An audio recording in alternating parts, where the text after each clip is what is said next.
Le Paris Saint-Germain se déplace à l'Emirates Stadium ce mardi pour le compte de la deuxième journée de championnat en Ligue des Champions. Une confrontation assez rare sur la scène européenne avec, rappelez-vous, un match assez légendaire en 2016 avec notamment les innombrables ratés d'Edinson Cavani ce soir-là. Composition probable, enjeux à venir, les clés du match, nous allons tout voir dans cette vidéo.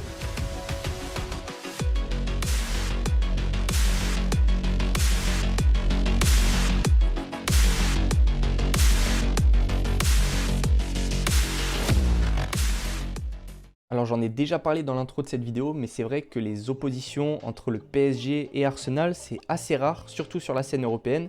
Le dernier match remonte à l'année 2016, et plus précisément, les matchs contre des clubs anglais se font assez rares et sont de très douloureux souvenirs pour les Parisiens. On se rappelle notamment du dernier en date dans le dernier carré de la Ligue des Champions, c'était contre Manchester City en demi-finale, sous l'ère Pochettino, où les Parisiens avaient perdu notamment un match assez morose. On peut penser aussi au match aller-retour contre Manchester United, enfin plutôt le match retour parce que le match aller c'était assez sympathique, mais le match retour voilà c'était une catastrophe. Mais bon voilà, tout ça pour dire que le Paris Saint-Germain face au club de Première Ligue, historiquement parlant, c'est pas fameux, excepté Chelsea. Voilà, Chelsea, ça, je pense que c'est le match préféré de tous les Parisiens. La tête de Thiago Silva, on est tous d'accord là-dessus. Mais excepté Chelsea, c'est plus compliqué. Voilà, Manchester City, souvent, c'est notre bête noire en Ligue des Champions. Arsenal, dernier match en 2016, en novembre 2016, si je dis pas de bêtises. Donc ça fait très longtemps qu'on les a pas joués sur la scène internationale ou la scène européenne, je voudrais dire plutôt, puisqu'on les a déjà joués en match amical, il me semble, en pré-saison. Donc voilà, là ça va être l'occasion de voir un peu. Franchement, c'est un match qui me hype énormément parce que vraiment, niveau opposition de style, Arteta, Luis Enrique, c'est un peu des coachs de la même école, on va dire, de l'école Pep Guardiola, avec un jeu de possession, même si Arsenal ces derniers temps, c'est plus trop ça. Je trouve que vraiment, c'est un match où il va y avoir beaucoup de matière, beaucoup de choses à analyser. Commençons cet avant-match avec les formes actuelles des deux équipes, avec tout d'abord Arsenal, qui ont fait un vrai bon début de saison, pour le coup, comme depuis 2 ans, j'ai envie de dire Arsenal qui est une vraie équipe solide maintenant, une vraie équipe sérieuse, notamment en Première Ligue. Avec Manchester City qui a vraiment du souci à se faire, même si pour l'instant ils sont pas trop inquiétés en tête de la Première Ligue. Mais voilà, Arsenal qui a fait vraiment un bon début de saison, même s'il y a eu 2 petits accros, notamment en championnat, notamment ce match contre Brighton à domicile, où honnêtement l'expulsion de Rice, si je me souviens bien, est assez abusée. Donc c'était peut-être un match à gagner celui-là pour le coup. Puis après on reviendra aussi sur ce match contre Manchester City qui était assez impressionnant d'ailleurs et qui explique pas mal de choses sur cet Arsenal 2024-2025 de Mikel Arteta. Mais voilà, globalement, Arsenal, une équipe sérieuse, une équipe qu'on connaît depuis 2 ans, qui est bien en place, qui a toujours la même forte identité de jeu et qui joue bien en fait. Arsenal, ça joue très bien pour ceux qui suivent la Première Ligue un petit peu. C'était vraiment une équipe très sérieuse, une grosse équipe, donc ça va être un très gros match mardi prochain. Ils se sont d'ailleurs imposés 4-2 hier à domicile à l'Emirates contre Leicester, donc un bon match d'échauffement j'ai envie de dire avant de préparer la réception du PSG. D'ailleurs pour ceux qui ont regardé le match, c'était assez chaud. Parce qu'il y avait 2-2 il me semble jusqu'à la 80, jusqu'aux arrêts de jeu à peu près, avant d'être sauvé par Leandro Trossard. Côté PSG c'est à peu près la même chose, un bon début de saison de la part des hommes de Luis Enrique. Un début de saison que je scrutais avec beaucoup d'intérêt, notamment après le départ de Mbappé, un mercato assez compliqué, voilà on en a déjà parlé sur la chaîne. Mais j'attendais beaucoup de voir comment l'équipe allait se comporter en championnat. Ça a l'air de faire le boulot, 4-1 au Havre, 6-0 contre Montpellier, 3-1 contre Lille, 3-1 contre Brest. Ça met beaucoup de buts, en championnat c'est toujours invaincu. Bon comme Arsenal vous allez me dire, mais avec moins de matchs nuls. Voilà juste ce petit match assez horrible d'ailleurs contre Reims. Où je trouve que le match nul est assez chanceux, j'ai envie de dire pour nous, on aurait vraiment pu le perdre celui-là. Puis voilà, le match qui a vraiment rassuré pour moi c'est celui de vendredi contre Rennes. D'ailleurs j'ai pas fait le débrief. Dites-moi si ça vous intéresse dans l'espace commentaire, j'avais déjà fait une vidéo pour le match contre Lille. Voilà, ce match contre Rennes qui a été assez rassurant, j'ai trouvé, notamment parce qu'il me semble qu'on avait pas mal d'absents. Vitinha manquait à l'appel, Fabian Ruiz, Fabian Ruiz était titulaire, il n'y avait pas Désiré Doué non plus. Pas mal d'absents, il y avait assez de questionnements pour se demander comment l'équipe allait se mettre en place pour préparer cette rencontre face à Arsenal. Les Parisiens qui se sont imposés 3-1 pour bien préparer le match de Ligue des Champions. Et en parlant de Ligue des Champions, j'aimerais qu'on revienne tranquillement sur le match face à Girone qui a été vraiment inquiétant. Pour le coup, c'était inquiétant parce que niveau contenu, c'était vraiment poussif. Après, vous me direz, c'était un match d'entame dans Ligue des Champions, c'est jamais simple. Même si par le passé, en vrai, j'étais habitué avec le PSG à des matchs assez spectaculaires. Hein. Pour les premiers matchs de Ligue des Champions, le 3-0 contre le Real Madrid, c'était vraiment quelque chose. Là, ça a été plus calme. Il a fallu une grosse erreur du gardien de Gérone pour l'emporter. Sinon, ça se finissait sur un match nul 0-0. Comme Arsenal contre l'Atalanta. Arsenal, je l'ai dit, c'est une équipe qu'on connaît assez bien. Enfin, en tout cas pour ceux qui suivent la Première Ligue. Mais on s'aperçoit quand même que ça marque moins de buts que Paris Saint-Germain. Bon, vous me direz 12 buts en 6 matchs, c'est pas dégueu. Mais c'est surtout le match contre Bolton en Cup, il me semble, qui gonfle les statistiques. Et non, c'est souvent voilà, des 0-0, des 1-1, des 1-0, comparé au Paris Saint-Germain qui marque beaucoup plus. Après, vous me direz, la Ligue 1, la Première Ligue, c'est pas vraiment comparable. Mais quand même, je trouve que c'est une statistique assez intéressante. Après, concernant les buts encaissés, c'est égalité. Les deux équipes se valent. 5 buts encaissés pour Arsenal, 5 buts encaissés pour le Paris Saint-Germain. Et ouais, on peut le voir, les deux équipes sont toutes les deux invaincues, que ce soit en championnat ou en Europe cette saison. Donc moi, j'ai un peu peur du match nul. Je vais pas vous mentir, j'ai un peu peur de ça. Alors, ma composition, on y vient pour battre Arsenal à l'Emirates Stadium. Qu'est-ce que ça serait ? Tout d'abord, voilà, j'ai mis la dernière composition en date d'Arsenal, donc c'était contre Leicester à domicile. Je vous ai dit victoire 4-2 des Gunners en souffrance quand même s'ils sont un peu compliqués la tâche en menant d'abord 2-0, puis en étant rejoints 2-2 avant la fin du match. Mais bref, voilà, tout ça pour dire que la compo d'Arsenal, c'est une compo probable, ce n'est pas sûr que ce soit celle-là. C'est une compo qui revient assez souvent depuis la blessure de Odegaard, ça c'est un atout aussi majeur. Je vais en parler aussi après dans les clés du match. Mais voilà, tout ça pour dire donc quel sera pour moi le 11 qui va débuter à l'Emirates mardi soir. Tout d'abord, au poste de gardien de but, il me semble que Donnarumma n'est toujours pas remis de sa blessure. Je ne sais pas si c'est une blessure officielle ou plutôt diplomatique parce qu'on sait qu'il voilà, il a été papa il y a quelques jours. Donc voilà, c'est bien aussi, il n'y a pas que le foot dans la vie les mecs, c'est bien aussi qu'il profite un peu de sa famille. Mais bon, on va partir du principe qu'il est toujours out pour ce match. Et donc dans les buts, ça va être Safonov. Pas pour mon plus grand plaisir, je vais être tout à fait honnête avec vous. Je ne l'ai pas trouvé extrêmement rassurant. Bon, contre Gérone, il n'a rien eu à faire de spécial. Mais pour le coup, contre Rennes, il m'a assez inquiété. Notamment quand on était en difficulté à la réduction du score de Kalimundo. Il a fait des sorties de balles un peu hésitantes, notamment sur corner où vous voyez, il fait une sortie au point assez catastrophique. Donc Safonov, j'ai même pour l'instant des réserves, je comprends toujours pas le transfert à 20 millions d'un gardien inconnu au bataillon du fin fond de la Russie, je ne comprends pas, faudra m'expliquer un jour, mais bon, pourquoi pas, surtout qu'on avait Arnaud Tenas qui pour le coup j'ai trouvé avait plutôt convaincu l'année dernière quand il avait eu quelques opportunités, notamment en championnat.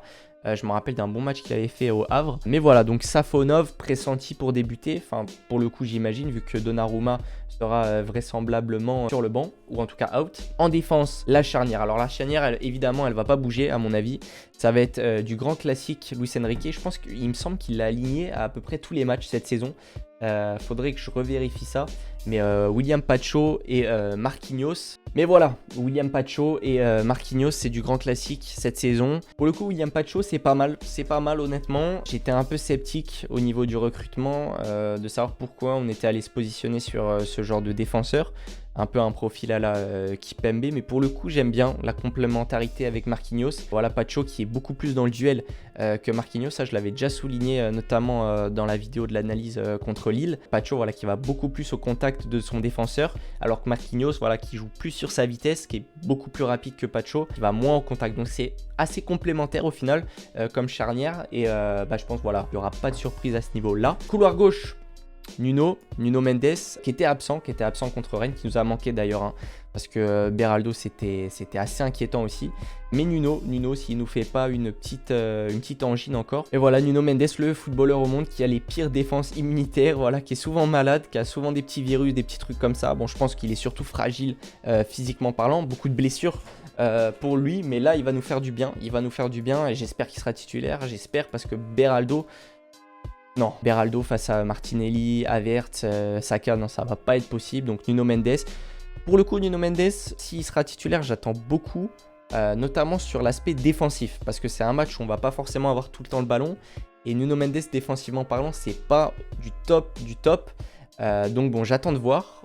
Couloir droit, évidemment, Achraf Hakimi qui fait un très bon début de saison. Hein. Achraf Hakimi qui, franchement, se révèle comme l'un des leaders de cette équipe. Et c'est vraiment positif pour le coup parce que les dernières saisons, je l'ai trouvé un peu toujours en retrait. Voilà, sa relation avec Mbappé, nanani, nanana. Là, je trouve que vraiment, il s'affirme. Il monte toujours dans ce rôle un peu hybride où en possession du ballon, il est plus au milieu du terrain. Mais Achraf, c'est bien. Voilà, encore une fois, comme pour Nuno Mendes, le rôle défensif va être vraiment important. Vraiment important parce que pour contenir des joueurs comme Saka, des joueurs très rapides, après, je me fais pas de soucis pour Hakimi, un niveau pointe de vitesse, mais plutôt sur les qualités défensives. Là, je pense que vraiment, pour nos latéraux, ça va être plus du côté de Saka, même si c'est pas un ailier très percutant pour le coup, mais va falloir vraiment amener de la réponse offensive, tout simplement. Milieu de terrain. Alors, milieu de terrain, c'est vrai que c'est un chantier. Il n'y avait pas Vitinha contre Rennes pour une petite blessure, même si je pense que c'était de la prévention, honnêtement. Donc, je le vois bien débuter mardi soir, parce que voilà, Vitinha, pièce maîtresse de l'entrejeu parisien cette saison. Son évolution est incroyable. Vraiment, je misais pas de pièce sur lui. Quand il est arrivé, j'étais un peu sceptique. Voilà, je suis l'éternel sceptique parce qu'on avait posé quand même une belle somme sur lui, 45 millions. Forcément, il y avait des attentes. Première saison, normale, adaptation. Je le trouvais un peu timoré, mais vous me direz, c'est normal, c'est encore un jeune joueur. Il est arrivé du Portugal, pas trop d'expérience.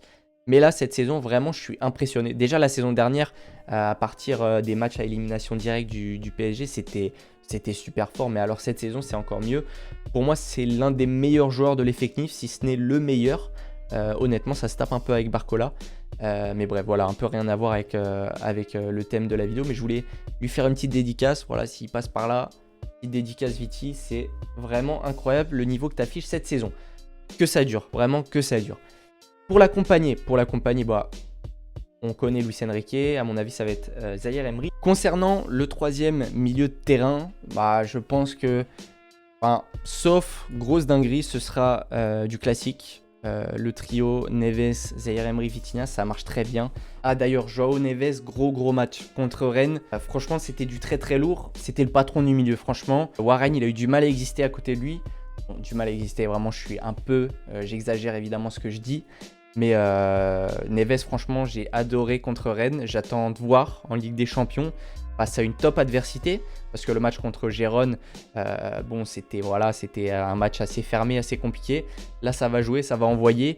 Donc, j'attends vraiment de voir de ce petit joueur ce qu'il va donner face à une adversité très relevée. J'aurais peut-être une petite hésitation avec Ruiz, qui, je sais, en Ligue des Champions est souvent adoré par Enrique.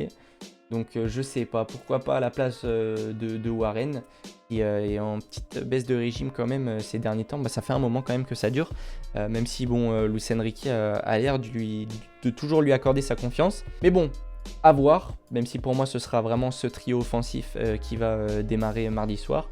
C'est bien, c'est un milieu qui fonctionne bien. Depuis le début de saison, ils ont l'habitude de jouer ensemble, ça joue bien.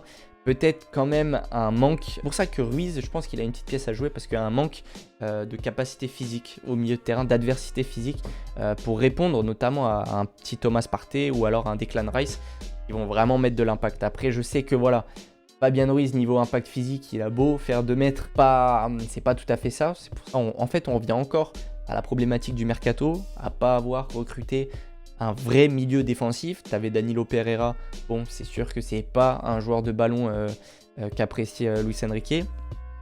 Mais bon, peut-être que Ruiz aurait une petite pièce à jouer dans le 11 de départ. Après, concernant l'attaque, là c'est sûr, c'est net, l'homme en forme de ce moment. D'ailleurs, dites-moi si vous voulez une vidéo sur son sujet. Je pense que j'ai passé un peu la hype, je sais pas, mais ce serait intéressant d'en parler parce que ce qu'il fait cette saison, c'est waouh. Franchement, c'est impressionnant. Bref, on va pas plus parler de lui. Le poste de numéro 9, ou enfin de faux numéro 9 avec Luis Enrique. Comme je l'ai dit, j'attends de voir l'état de santé de Marco Asensio pour débuter. Que voilà, pour moi, vraiment, dans ce début de saison, c'est vraiment lui qui tire son épingle du jeu sur le front de l'attaque, notamment dans ce poste un peu hybride, un peu bizarre, Luis Enrique. Mais j'attends de voir. J'ai vu qu'il a participé à l'entraînement collectif du jour, notamment au même titre que Vitinha et Désiré Doué, qui étaient absents contre Rennes. Donc ça laisse présager une petite mise au repos de la part de l'entraîneur espagnol. Mais Asensio, voilà, pour moi, s'il est disponible, évidemment, ça doit être lui, titulaire, parce qu'il fonctionne bien, tout simplement, dans cette équipe. Je le trouvais cramé l'année dernière, mais cette saison, il revient bien dans ce poste. Un peu, en fait, il choisit toujours un peu ses matchs. Asensio, c'est un peu compliqué de le jouer, de le juger, pardon, j'ai l'impression. C'est sûr que niveau concurrence, c'est pas fou. Randal Kolo Muani qui est vraiment en crise de confiance totale cette saison. Même l'année dernière, ça fait un moment qu'il est en crise de confiance. Donc c'est sûr que, puis la blessure de Gonzalo Ramos aussi, qu'on a tendance à oublier, mais c'est sûr qu'Asensio, il a assez le champ libre. Donc ce serait bien qu'il évite de se blesser. J'ai eu un peu peur là, il y a 2 semaines. Là. Mais voilà, Asensio, si disponible, voilà, ça va faire le taf. Ça a l'habitude de jouer, de permuter au milieu de terrain, de revenir, de monter, de défendre. Asensio. Ensuite, sur l'aile droite, évidemment, Ousmane, qui est beaucoup plus efficace cette saison. Ça, c'est un bon point, très bon point pour nous, après la perte d'Mbappé. Donc vraiment, ça va être super important, notamment en Ligue des Champions, qui se mettent au niveau et qui l'assurent des statistiques, tout simplement.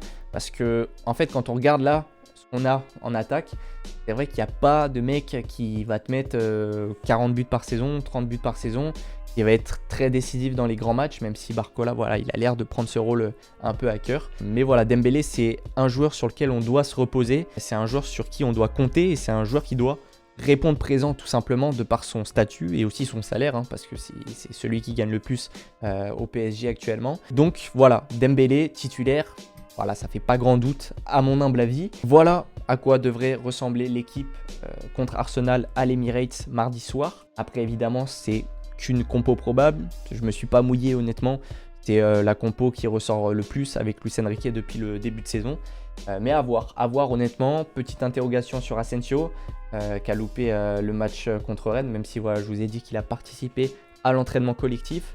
Vitinha aussi, peut-être Fabian Ruiz qui pourrait venir le remplacer, ou encore un Kangini qui fait un très bon début de saison. Voilà, le flou reste un peu au milieu de terrain, je vais pas vous mentir, et le poste de numéro 9. J'ai vu une propagande assez marrante sur les réseaux avec Randal qu'on dit, voilà, je sais pas d'où ça sort, mais qui pourrait mettre un triplé à l'Emirates. Écoutez, j'attends de voir, j'aimerais, parce que franchement, Randal, c'est un joueur que... Enfin, Randal Kolo Muani, c'est un joueur que j'apprécie. Vraiment, il a l'air vraiment sympa.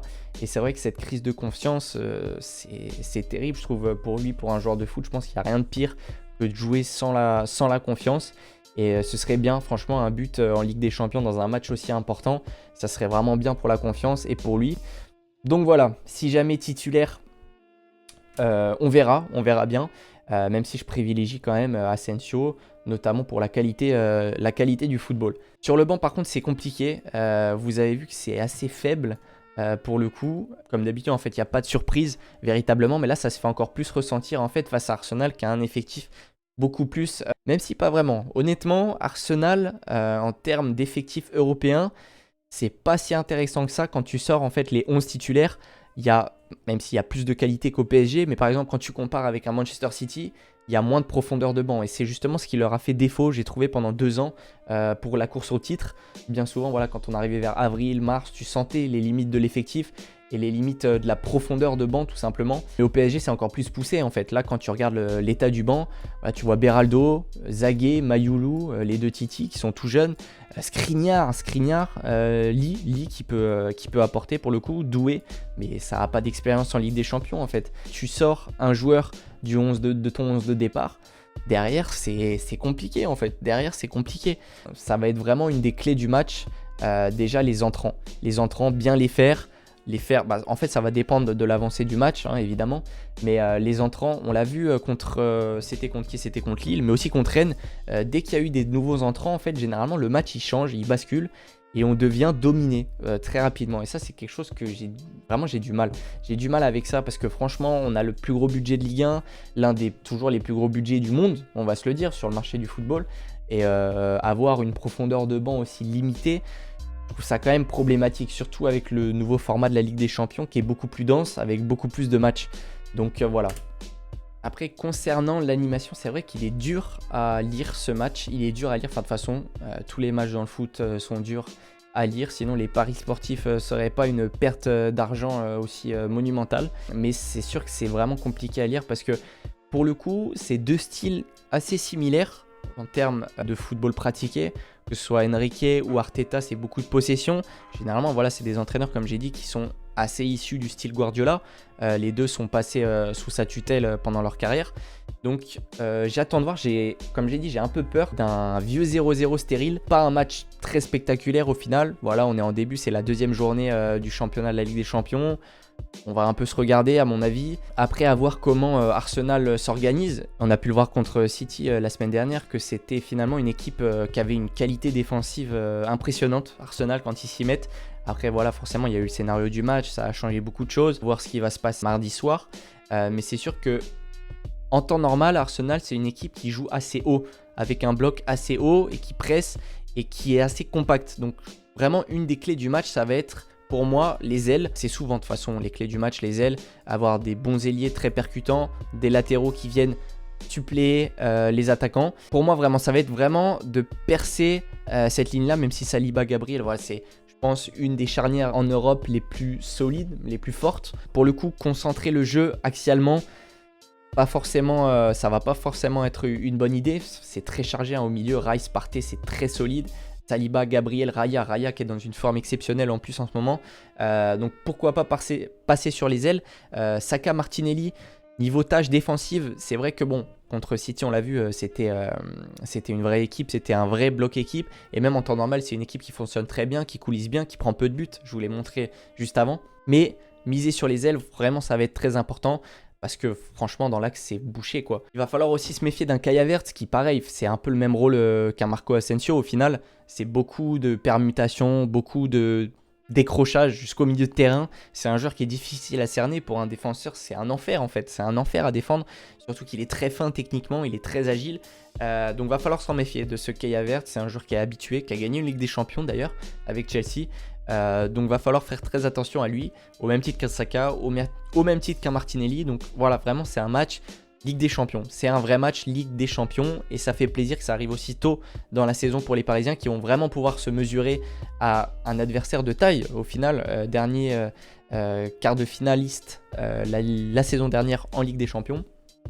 Trossard aussi, Trossard qui est dans une forme étincelante, qui a sauvé Arsenal le week-end dernier contre Leicester et qui va vraisemblablement être titulaire. C'est vrai que la saison dernière, quand je regardais Arsenal, je me disais putain, Trossard dès qu'il fait une entrée, c'est parfait quoi. C'est pas parfait, mais c'est le super sub d'Arsenal qui vraiment t'assure une entrée à chaque fois positive.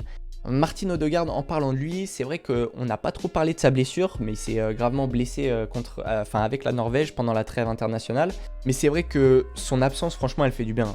Elle va faire du bien, c'est sûr, parce qu'un joueur de son calibre qui manque dans un match comme ça va forcément faire du bien à l'équipe. Donc bénéficier de l'absence de Martin Odegaard, c'est une bonne chose.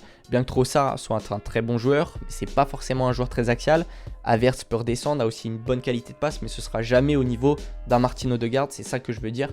Et donc c'est forcément notable. Après, voilà, la forme de David Raya, j'en ai parlé. On espère qu'il va être dans un mauvais soir parce que là, l'efficacité offensive, c'est sûr que cette saison, c'est un peu mieux, on marque beaucoup de buts, même si on se crée plus d'occasions qu'on en marque. Mais c'est sûr que la saison dernière, c'était une catastrophe. L'efficacité offensive, c'était pas assez. On avait beaucoup d'occasions, on en mettait très peu. Et au final, tu regrettais beaucoup. Et c'est sûr que face à un gardien comme ça, mardi soir, il va pas falloir vendanger, quoi. Il va pas falloir vendanger, surtout quand on connaît la qualité défensive de cette équipe d'Arsenal. Donc à voir, un match qui va être très intéressant, comme tous les matchs de Ligue des Champions, j'ai envie de vous dire, c'est la plus grande des compétitions, c'est pas pour rien que c'est la plus grande des compétitions de football. Ah, ça se tape avec la Coupe du Monde, mais bref, c'est un autre débat. J'attends vos avis dans l'espace commentaire. En attendant, passez un très bon lundi, je vous souhaite un très bon match aussi, et on se retrouvera peut-être pour le débrief.